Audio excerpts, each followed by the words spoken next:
Welcome to the Vision Gap Show. Align your big idea and vision with a plan of action to resonate and stand out in your market. With your hosts, Andy Halko and Tony Zayas.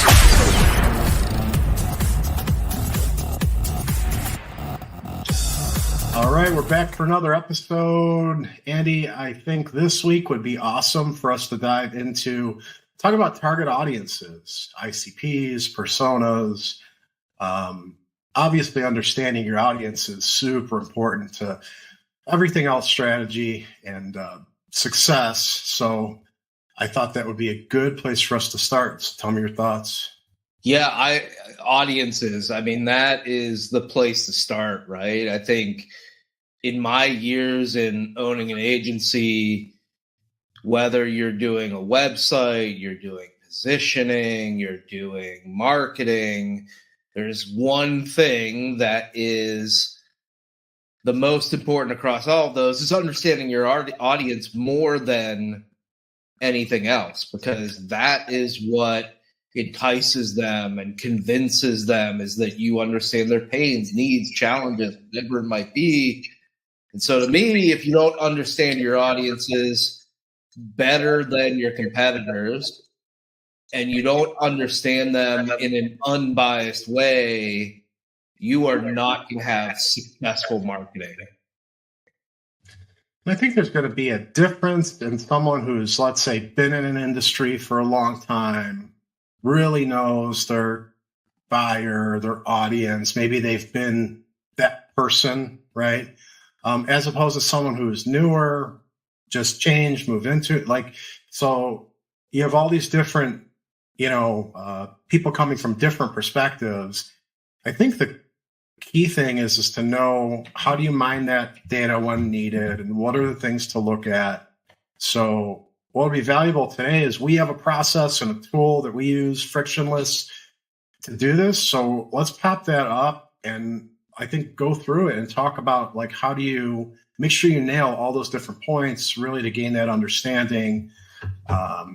I think you have your screen here, so I will bring that up. Yeah, I think one of the important things to even lead with too is the old school personas that tended to be a pretty picture of a person's face, and like these really nice graphics and things. And it to me, it always felt a little bit like an exercise that an agency or a consultant would do that was a feel-good thing. Like, let me do Sally, buys a lot and some other random names, right? And the reality to me is it's always been about the information and getting it right. That's why I, a lot of times, have focused on, what we care about is not the name of the persona, but what are their true pains? Yeah. What are their true buying factors? And so I think having a process that's very information-centric is so important. And that's why I think using a tool where it's more about that information, so that if you're, as an example, looking at a tech founder, right? And that's someone that you target, is first, what are their influencers? Things like their pains, buying factors, what motivates them, what are their job responsibilities, and then who in the organization influences them. And most importantly, like Timmy, tech founder, right? What'd you say? It's Timmy, tech founder, right? Like, go back to that point. Right? There would always be the cutesy names with the personas, so you could do that, but yeah. Well, and again, I mean, I think that's used as a crutch to make it a fun exercise for the agency to put together and put a nice design around, but it's not the strategist's approach to personas. Yeah. The strategist approach to personas is, let's make sure we get the data really perfect to help inform what is this headline that we have, or what is the conversion action we want people to take, or what is the message in our ad. And you were saying earlier about, folks within an organization maybe having experience and knowing their personas. And I'll tell you one thing I've learned over the years is that even the folks that have been in the business 20, 30 years, they get a biased approach of this. They have interacted with a certain segment of people, potentially through a very specific channel, and they've built in their head a persona that may be very situational. And a great example is companies where maybe for 20 years they've built their business off referrals, and now they have to shift into marketing.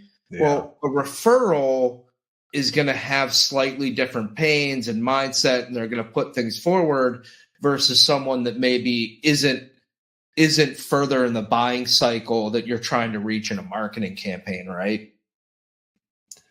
And so I think one of the important things in using, again, a tool like Frictionless is leveraging something like AI, that when you're looking for buying factors, that it can come in and look at it from, I'll call it the most unbiased approach can be, is that it has no knowledge of, this specific person. It's pulling from a wide range of resources. It's leveraging a wide range of data. And so you can see something where it says, what's a buying factor for a tech founder? And you've got, industry experience. Yes, a tech founder wants to buy from a marketing agency that has experience in their industry, track record of success, data-driven strategies. And you can see something like this where, maybe you have that in your head, but isn't it great that you can leverage an unbiased system to come in here and help you mine this data to get it right? And I think to counterbalance that experienced person that comes in with these certain biases, they could still input, and they definitely want to elaborate on the buyer that they know and their pain points, buying factors, all of that. But all these gaps that would otherwise be just missed opportunities, this unbiased approach helps to fill those gaps, right? So you don't miss out on those. Well, and I think it's important to understand that some of these may need narrowed, right? You have managing growth as a pain, but you may want to specifically come in here and say, this is how I've seen my audience do it. And so I think getting that unbiased data, but then being able to hone it on your own, even makes it more powerful, as well as, creating your own that you've learned that maybe no one else in the industry has. So I do think it's a great point of how do you balance the unbiased with your industry knowledge. And I do, influencers is where I start. I, again, think if you're doing strategy, you're doing marketing, website, understanding what influences your target audience is literally the foundation upon which all the success that you'll have is built. But there are other good ones of understanding things like what are their interests in, like what trends are they interested in, so that you're thinking ahead. And that's great in product development or thinking through some of these other, strategies that you might take even into content writing, and so great example here. What's a tech founder? Artificial intelligence, remote work, data privacy. I mean, these are 100% trends that we know tech founders are interested in. And again, sets that foundation for what is an article that I might write, or what is a feature that I really need to be thinking about. And going back to the, seasoned veteran that comes in here having a good sense of the buyer that they know, seeing those trends sometimes are going to open eyes and give you new awareness to, oh, wow, yeah, this is a trend that I typically don't think of, but man, blockchain is something we have to really consider and think about nowadays. And that wasn't a thing 2 years ago, right? So I think that's important to look at it, how it could fill those gaps of where there's missed, influences, interests, etc. Yeah, again, even things like, softwares, what are they interested in as far as tools or solutions that they want to buy? And then you get into things like channels. Where do you reach these folks? And again, we're talking about how do you create a strategy for marketing? Well, you want to understand where is your buyer, right? And so you're not going to implement ad campaigns or attend an event. What you want to do is come in here and say, okay, look, 90% of tech founders use LinkedIn, TechCrunch, or even Reddit. I think this is a great example. Product Hunt, which is 100% where a tech founder is going to be. And so now you, again, with channels, have been able to inform this is where we really want to spend some of our effort in either advertising and having some data behind that, which is always so powerful, right? Yeah. And information sources. And we could go on, but what we're seeing here is how quickly you can get a better grasp of who your target persona is, where they read Harvard Business Review, VentureBeat, Hacker News.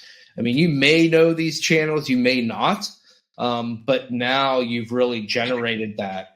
And I think the great thing to have with this is now this is something that your entire team has access to so that they can come in, and whether you're in marketing, you're in sales, you're in product development, you're in customer service, that there is a central source of truth that is highly focused on the most important information, and it can be updated and collaborated on.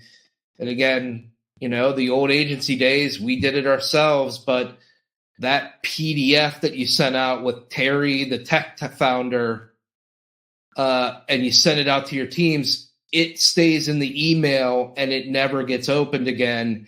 And then it gets old and it doesn't change.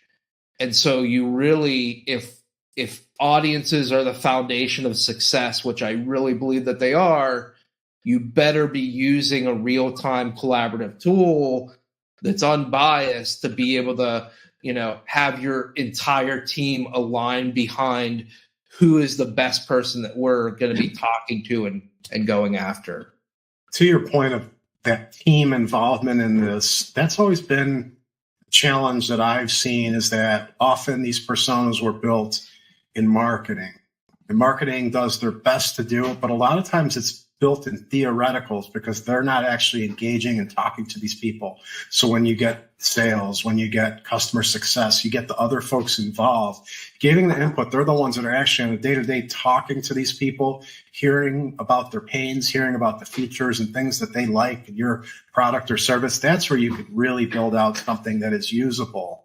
And the way we use this is we do that collaborative exercise, right? And so the value in that is, to your point of, marketing sends out the PDF of here's Sally buys a lot. If everyone's not involved to an extent in that process, they won't feel a sense of ownership, and they could feel that it's just off. And so I think what we've been able to do here has been beneficial because it allows everyone to be involved and everyone to pitch ideas that go into it, figure out, really defining what this persona looks like. And that's where you get, output that people are going to use. So I think that's something that solves a big challenge that I've always seen with persona building. Yeah, and I think just kind of putting a nice bow on this is truly personas to me are a central theme of every business. And any business that's not super focused on it is missing the boat. For sure. And with that, I mean, I think that's a good conversation, just talking about something super foundational. What I think is important is that everything in this series that we're going to be talking about, it all relates, it's all connected, and it's all going to build off of, each other. So as we, define and talk about how you can build out personas, keep in mind that now we're going to use that information to inform as we go into positioning, messaging, other things, which we'll get to in, our upcoming episodes. But this has been great, Andy. Yeah, thanks, Tony. I think it's fantastic. Awesome. We will see everybody next time. All right. Have a good one. Thanks, Tony. Thanks, everybody. This episode of the Vision Gap Show has been brought to you by Frictionless. Build high-impact strategy at scale. Create your vision, brand position, and go-to-market strategy. All in a collaborative AI-enabled workspace. Visit frictionlesshq.com to create your free account today.